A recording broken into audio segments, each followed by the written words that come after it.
Cómo planificar tu año 2026. Y es que es bastante sencillo. En este vídeo veremos el calendario anual que nos va a decir qué tenemos que hacer, los KPIs que nos van a decir cuánto tenemos que mejorar o cuánto tenemos que vender, el cash flow que nos va a decir cómo lo vamos a hacer y luego qué palancas de cambio rápidas tenemos para poder ver resultados de forma inmediata. Entonces, pasando directamente al tema de organización, básicamente, lo que tenemos que entender es que tenemos que tener el año planificado de primeras, ¿vale? Luego lo dividiremos en meses o en estaciones que tengamos que hacer y a partir de ahí construiremos nuestra estrategia. Pero sin tener esto bien definido y sin saber qué vamos a hacer en cada momento, va a ser muy complicado que podamos hacer una estrategia buena. Sobre todo, lo que nos pasa es que tenemos que dividir muy bien y entender muy bien en qué fase del año estamos. No va a ser lo mismo en el Q1, en el Q2, en el Q3 o en el Q4, ¿vale? Tanto en el Q1 como en el Q3 lo que haremos será avanzar, hacer optimizaciones, pero no son las épocas de venta más fuertes normalmente. Las épocas de venta fuertes siempre suelen ser en el Q2 y en el Q4, siendo que en el Q4 está todo el efecto bola de nieve de lo que hemos hecho todo el año y donde deberíamos de hacer al menos un 30% o 40% de nuestra facturación. Entonces es muy importante que sepamos en qué fase nos encontramos para ver cómo escalamos toda esa parte, ¿vale? Entonces, luego para la parte de KPIs, que nos van a decir el cómo, tenemos que tenerlos muy bien estructurados. Yo para mis marcas lo que me gusta utilizar siempre son estos. Oye, saber cuántas sesiones hemos tenido para saber cuál es nuestro porcentaje de conversión y sobre todo cuál es nuestra eficiencia, cuánto tráfico hemos conseguido comprar o cuánto tráfico venía natural. Cuál es nuestro número de pedidos. Respecto al año pasado, hemos mejorado, hemos bajado. ¿Cuál es la cifra que tengo que superar? ¿No? ¿Cuál es nuestro carrito medio? Y esto es muy interesante, porque no es solo que tenga más pedidos, sino que necesito vender más dinero a mis clientes. Entonces es importante, además solo por el efecto inflación, que cada año sea capaz de venderle más a mis clientes. Luego está la parte del MER, que lo comentaremos un poco más adelante. Saber muy bien cuánto me he gastado, por ejemplo, en Meta, cuánto he obtenido de Meta, cuál ha sido mi gasto en Google, por ejemplo, o en el resto de plataformas que haya tenido, si gasto en TikTok también, si gasto en Pinterest, tenerlo en cuenta y cuál ha sido el valor extraído. Sobre todo porque muchas veces lo que pasa es que se atribuyen ventas muy diferentes y Meta te cuenta unas, Google te cuenta otras, entre los dos se suman muchas, pero más o menos está bien siempre saber lo que nos marca para poderlo comparar mes a mes y año a año, ¿vale? Y luego, oye, ¿cuál es el porcentaje de add to cart? ¿Cuál es el porcentaje de iniciar el checkout? Porque aquí me está diciendo bastantes cosas y qué cosas me pueden faltar y qué palancas de mejora puedo tener. Y cuál es mi porcentaje de pago completado. Y sobre todo, es muy importante que la gente se olvida mucho, es toda la parte de devoluciones. Oye, esto puede matar mi negocio. Dependiendo también la política de devoluciones que tenga, pero sobre todo en países europeos, las devoluciones están subiendo un mogollón porque están muy acostumbrados a pedir, por ejemplo, tres productos y te devuelvo dos y me quedo uno. O hago los cambios muy fácil porque las plataformas como Zalando o Amazon nos han mal acostumbrado, básicamente. Entonces es muy importante que sepa muy bien cuál es mi tasa de devoluciones, qué palancas tengo para mejorar. Yo hay una estrategia que utilizo bastante y es dar crédito de tiempo, o sea, por obligación tienes que, en una devolución tienes que devolver el dinero hasta los 30 días, ¿no? Pues lo que nosotros hacemos en nuestras tiendas es básicamente le damos un incentivo que es darle un 110% de su pedido en vez de devolverle un 100 en crédito de tiendas y el dinero se queda en casa y sería como hacer un cambio. Y muchas veces el cliente suele aceptar y aunque aceptara pocas veces, es algo que ya estamos rascando, ¿vale? Entonces sería bastante interesante también que lo aplicaréis en vuestras tiendas. Luego, lo que os he dicho, es muy importante comparar, tanto con años anteriores como con benchmarks de la industria. Oye, si yo tengo una marca de cosmética premium que necesito tener X porcentaje de recurrencia, pues voy a compararme con otras marcas que hagan lo mismo, a ver qué recurrencia tienen ellos, a ver cuál es su carrito medio, cuántas veces les dura cada cliente, ¿no? Entonces, así podré saber muy bien si, ostras, lo estoy haciendo bien, lo estoy haciendo mal, estoy por debajo de mi industria, porque muchas veces los números vacíos no nos dicen nada. Está muy bien compararse con nosotros mismos, pero tenemos que saber dónde jugamos, qué tal lo estamos haciendo.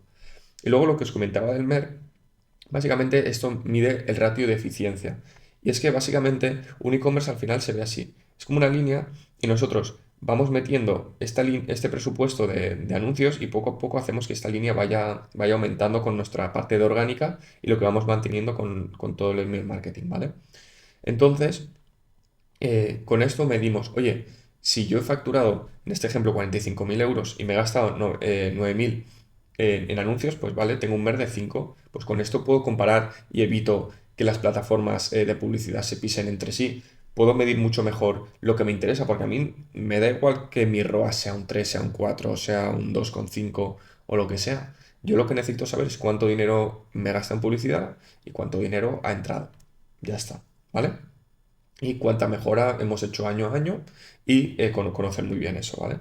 Una vez tenemos eso, ¿qué tenemos que hacer? Financiarlo. No, es un error bastante común decir, oye, pues voy a sacar 10 colecciones al año, voy a gastarme tanto dinero en publicidad, voy a conseguir que mis proveedores me lo manden antes para poder hacer la preventa, para poder hacer mil cosas, ¿vale? Pero nos olvidamos del plan de tesorería. Tenemos que entender muy bien cómo vamos a financiar todo esto, cuál va a ser nuestro cash flow. Oye, ¿tenemos ahora dinero para financiarlo? No tenemos, tenemos que esperarnos, tenemos que pedir una línea de crédito, nos va a dar el dinero con fondos propios. Tenemos muchas veces, en muchas marcas, lo que nos pasa es que aunque estemos vendiendo de esta manera y que el ROAS esté todo bien, estemos creciendo y estemos escalando, muchas veces no da la caja. Entonces tenemos que mantener el presupuesto en, por ejemplo, 4.000 euros y no lo podemos subir a 5.000, aunque también sería eficiente y estuviéramos creciendo porque no hay caja en la compañía. Entonces está muy bien soñar y decir que vamos a escalar X, pero tenemos que entender muy bien cuánto dinero vamos a necesitar en stock durante ese año para producir y cuáles van a ser nuestros gastos, cuánto gastamos en personal, cuánto gastamos en publicidad, qué otros gastos tenemos, cuánto nos merman las devoluciones, los envíos, ¿vale? Sobre todo a cuánto tiempo pagamos. Y esto es muy interesante. Oye, ¿qué condiciones tenemos con nuestros proveedores? ¿Les podemos pagar a 30 días, a 60 días? ¿Les tenemos que pagar al contado? ¿Es incluso 50% de adelanto y cuando nos entregan eso el otro 50%? Oye, pues hay que explicarles muy bien nuestro negocio a los proveedores y que lo entiendan y forzarles lo antes posible a que nos den condiciones. Es normal que cuando trabajamos por primera vez o tenemos un volumen bajo no nos den buenas condiciones, pero tenemos que tener la vista centrada en que nos van a tener que dar buenas condiciones o si no irnos a otro sitio donde nos las den porque si no nos va a estresar mucho el crecer, ¿vale? A no ser que tengamos muy, muy buen margen. Otro punto muy interesante es conocer muy bien nuestro break-even. Oye, ¿a partir de qué punto no palmo pasta? Oye, en un ROAS de 2,4 estoy ganando dinero o no. En un ROAS de 3 gano dinero. Si vendo X estoy ganando dinero o los costes fijos. Porque puedo decir, oye, pues este mes hemos vendido 20.000 euros. Tenemos un ROAS de 3. Perfecto. Lo hemos hecho genial. Ostras, pues es que a lo mejor no me cubren los costes fijos que tengo y tengo que ir un poco más rápido y empujar un poquito al principio mis ROAS para llegar a más volumen y luego ya estabilizarlo. Entonces, tenemos que jugar mucho con eso y conocer mucho nuestros márgenes. Y luego, esto también es muy interesante y a muchos dueños de tiendas se les olvida, que es la parte de pensar en tus márgenes a futuro. No es que ahora vendas por 300 y tengas un margen de por 4. Es que tú lo que quieres buscar es tener un margen de por 5. Entonces, tiene que haber un plan de cómo vas a ir subiendo los precios poco a poco, sí, que obviamente dando valor de marca y que poco a poco tu marca sea mejor, y bajando los costes lo más rápido que puedas o teniendo en cuenta que tus costes pueden escalar poco a poco. Entonces, tienes que intentar siempre proteger al máximo tu margen, porque eso no significa que seas un usurero de tus clientes, que te vayas a quedar con todo, que oye, las empresas están para ganar cuanto más dinero mejor, sino para poder aportar más valor. Si en vez de hacerle un por 4 haces un por 5 puedes gastarte más dinero en marketing, puedes hacer más campañas chulas, puedes hacer más sorteos, puedes contratar gente mucho mejor, que tenga mejores ideas, ¿vale? Entonces, esto lo que nos va a hacer es que tengamos un mejor producto. Entonces, que nos cueste menos no significa y que lo vendamos más caro no significa que el producto luego sea peor o que la experiencia para el cliente sea peor. De hecho, potencialmente puede ser mucho mejor. Y luego tenemos las palancas de cambio rápidas. Esto es lo que yo veo en las marcas que conforme entramos son las primeras cosas que cambiamos y que enseguida producen un efecto bueno, ¿vale? Y muy rápido. Lo primero y a tener en cuenta es, oye, tu email marketing supone un 15% de tu revenue o más, porque debería de hacerlo. ¿Estás haciendo flash campaigns? ¿Las tienes planificadas? ¿O simplemente vas sacando colecciones y ya está? Y en Navidad haces campaña de Navidad y en Black Friday haces algo para Black Friday. Y, ostras, todo lo decide el founder. No hay. ¿El founder está también en la operativa? ¿O el founder está más en la parte estratégica? Ahora lo veremos. Y luego, tenemos una máquina de creativos, tenemos el foco en contenido, porque eso es una muy buena palanca y por donde tenemos que estar tirando ahora. Entonces, para toda la parte de email marketing, lo que deberíamos hacer al principio, es, oye, teniendo las campañas ya estructuradas, tenemos que construir todos los flujos para tener lifetime value y efecto wow. Oye, toda la parte de series de bienvenida, de carrito abandonado, de winback para aquellos clientes que ya han acabado, o sea, que llevan 180 días sin comprarnos. Luego, efecto wow. Entonces, conforme compran, ¿cuál es nuestro proceso de post-compra? Le hacemos secuencia, le comentamos, le pedimos reseñas, le damos más información sobre el pedido, le damos más valor de lo que se esperaba. Y luego, campañas tanto de conversión como para crear valor. No es solo vender, vender y vender. Muchas veces es sembrar y luego cosechar, ¿vale? Y luego, cuidar mucho nuestras listas. No podemos tener un open rate inferior a 40%, ¿vale? ¿Por qué? Porque eso nos va a ir mermando y va a hacer que Google cada vez nos enseñe mucho menos. Y nuestras listas valen mucho más que eso. Entonces tenemos que hacer limpiezas bastante recurrentes, ¿vale? Y sobre todo, el pop-up, ¿cuánto estamos creciendo nuestras listas? Deberíamos de tener más o menos entre un 1,5% y un 2% de entregas de nuestro pop-up. Si no es así, deberías de hacer unos cuantos cambios. Oye, el incentivo a lo mejor no está bien, no está bien hecho el diseño, no llama la atención lo suficiente y habría que hacer otros tipos de cambios, ¿vale? Luego, para la parte de Flash Campaigns, es tener muy bien entendido cómo vamos a rellenar el año, ¿vale? Porque es muy obvio lo que os comentaba. Oye, yo ya sé que voy a sacar colección aquí, que voy a sacar colección aquí, pero ¿qué hago en este valle o qué hago en este otro? Entonces, es aquí donde nacen las Flash Campaigns. Oye, restock de X producto. Por ejemplo, nosotros para esta marca en San Valentín regalábamos un llavero especial de corazón. Oye, pues, ¿qué ideas tienes para llenar durante el año y para que siga habiendo intención de compra, siga habiendo incentivos y tenerlo muy bien preparado? Oye, también nosotros hacemos mucho en nuestras marcas una cosa que llamamos el coffee break, que básicamente es durante 4 horas, básicamente, damos un descuento especial, pero es solo durante esa ventana. Avisamos el día de antes y lo hacemos en un día de la semana donde veamos que tenemos el pico de ventas y así conseguimos otro pico y salvamos muchas veces el mes con eso, ¿vale?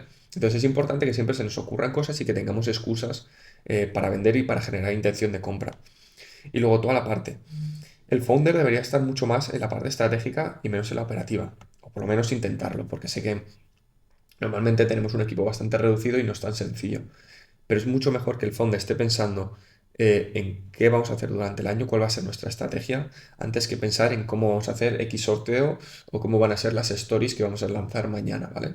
Eso lo tiene que hacer otra persona o potencialmente pensarlo otra persona. Y luego, algo muy importante y muy interesante es que necesitamos velocidad creativa, ¿vale? Para encontrar todos los winners y todos nuestros anuncios.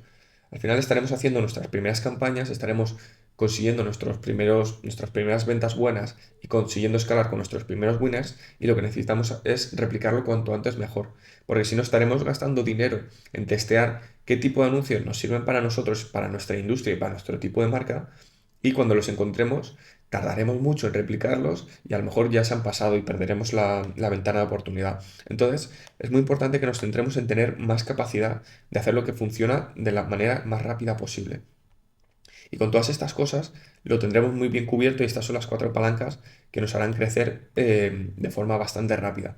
Pero ojo, no nos sirve para todo el año. Es algo que podemos hacer puntualmente para tomar acción cuanto antes, pero luego tenemos que tener el resto de cosas muy bien planificadas, porque esto hace que el resto sea exponencial.